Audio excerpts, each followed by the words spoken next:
Welcome to Kenton's videos. Enjoy the video. You start by verifying safety. Read the label to confirm bioactive glutathione and concentration, then double-check lot and expiry. Once done, review your medical history and current medications. If you are pregnant, nursing, or on prescription drugs, contact a clinician before proceeding. Make sure to set up a clean workspace with gloves, alcohol swabs, a sterile measuring device, and a timer.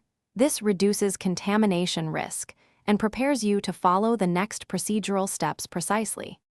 Now measure and prepare. Use a calibrated device to draw the exact amount, do not estimate. If the product requires reconstitution, add the sterile solvent indicated on the label.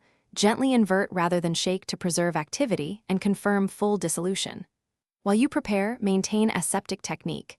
Alcohol swab vial tops, sanitize your hands, and keep the needle cap on until use.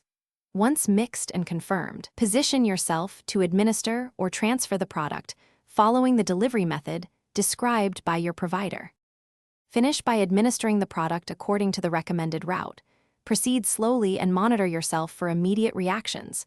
Know that mild transient effects can happen, but severe signs require prompt action.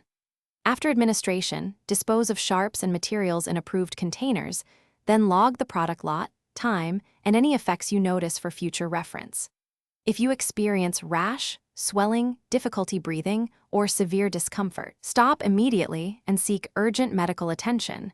This single troubleshooting step prevents. Thanks for watching. Consider subscribing if we helped you.